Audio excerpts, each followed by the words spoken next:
Being rejected by the person you're always thinking about truly hurts. I actually don't think we put enough focus on how hurtful being rejected can feel. A lot of people are quick to give advice on how to overcome those painful feelings, and I plan to do the same. But first, I want you to understand something. What do you feel anytime you begin to think about them? That hurt you can't exactly articulate into words. It's okay to feel those feelings. It's okay to hurt. If necessary, it's okay to cry. You won't be any less of a person because you're experiencing strong emotions. On the contrary, actually, the more you try to repress those feelings, those emotions, the worse off you'll be. It's important for us as people to not be led by our emotions in a lot of different circumstances, but that doesn't mean we shouldn't experience and feel them. When you're feeling overwhelming grief, pain, sorrow, and loss, let those emotions flow through you. Perhaps not when you're at school, work, or with friends, but make sure you find time to be alone somewhere and just feel. Cry, shake, convulse. Speak whatever negative feelings you have within and get them out. Express how you feel. Don't say unhealthy things like "I'm not good enough for her" or "I'm unwanted." Say how you feel. "I feel like I'm not good enough for him," or "I feel unwanted." It's important to make that distinction.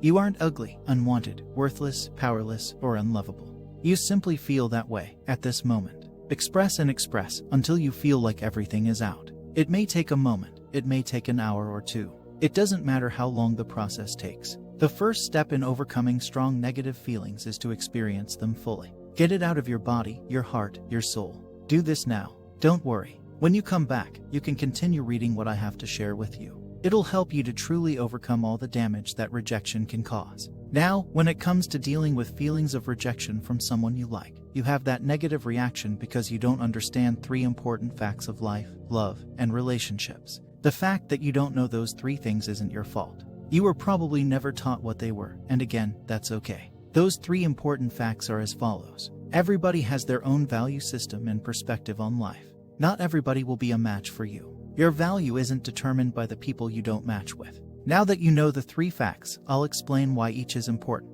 so you can truly understand what each means, and so you'll have a brand new understanding of how social interactions, dating, and relationships truly work. Everybody has their own value system. Nobody has all the answers. Nobody knows what the right thing to do in all situations is. We can guess, we can measure, and we can study what's in front of us, but oftentimes we'll come to a different conclusion. This doesn't mean that one of us is right and the other is wrong. It means we share different values. Just because someone likes rock music, while you like hip-hop, doesn't mean their taste in music sucks. Just because someone loves studying equations, while you enjoy playing basketball, doesn't make you better than the other person. Just because someone is traveling the world, while you're sitting on your ass at home, doesn't mean you're meant for anything less than the other person. All of these things are a reflection of our values. What's important to us, what we feel matters. These values of ours are developed and shaped throughout our life. They begin taking shape during our childhood and continue to morph and mold until we're adults. From there, it's harder to change them, but it's still possible with a little work and persistence. What does this have to do with getting over that girl, guy I like? Well, ask yourself, why didn't it work out? Why did they reject you? Did they find your lack of drinking and partying boring? Were you not mysterious enough for them? Were you too available and open for them? Were they turned off by your interest in anime and manga? Did they hate how dirty your car or room looked? Were they unimpressed with your current job? Did they hate the way your teeth looked? Did they feel you didn't earn enough money for them?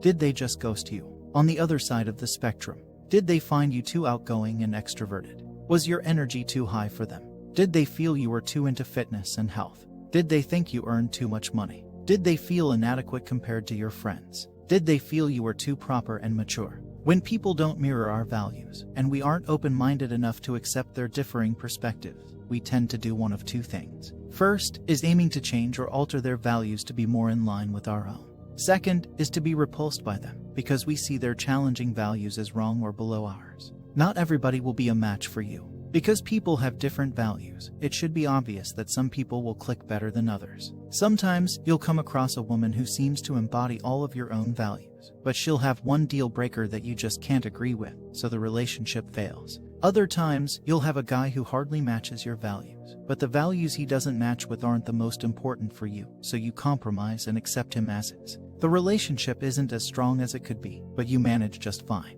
And other times, you'll find someone who matches many of your values to a T. There are a few here and there that you don't agree with 100%, but they're so minuscule and mundane, they're easy to overlook or even accept. The idea of creating lasting and strong connections with people is finding out what their values are, figuring out what they think of the world and the people within it, what they think of themselves, and how they interact with everything in the present moment.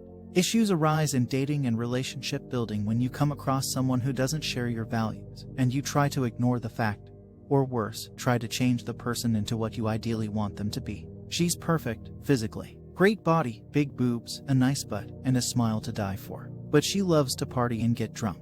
When she's drunk, she does questionable things with other guys, and that makes you uncomfortable. But since she's so hot, and you're so drawn to her outgoing and carefree attitude, you try to stick it out and see if she'll change. This is usually the approach people take when they come across someone that doesn't click with them.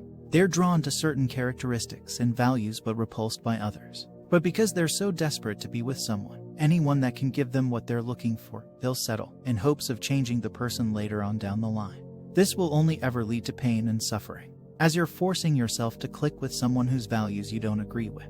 You're settling for what you're being given, instead of looking for what you truly want. And the person you're trying to change slowly grows resentment for you, for trying to change who they are and what they view as important.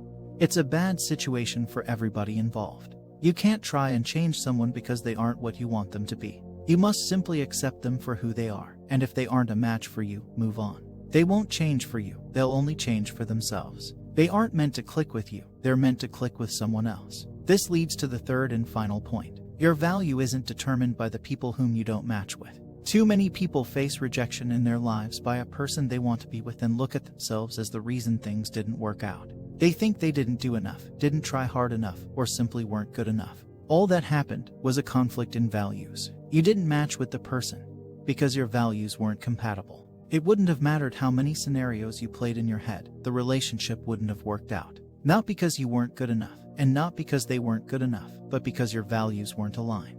There wasn't anything you could have done to prevent them from rejecting you, ghosting you, cheating on you, or breaking up with you. If it was meant to last, it would have lasted, and if it wasn't meant to last, it would have ended. Does this mean you're worthless? Not worth the energy it takes to love and hold? That you'll be lonely for the rest of your life? Of course not. It simply means that person wasn't the person for you. They didn't click with your values as someone else will. When things don't work out with a particular person, it doesn't mean something is wrong with you or something is wrong with them. It only means that your values didn't match enough to spark a flame. Don't look down on them. Don't badmouth them. Don't forsake yourself to a life of seclusion and loneliness. All that is unnecessary and damaging in the long run. Simply accept that you two weren't meant to be. That there are other people out there that'll match with you in ways you can't imagine. There are better friendships out there for you. There are better relationships out there for you. There are better overall connections out there for you. You simply found someone with whom the connection isn't right.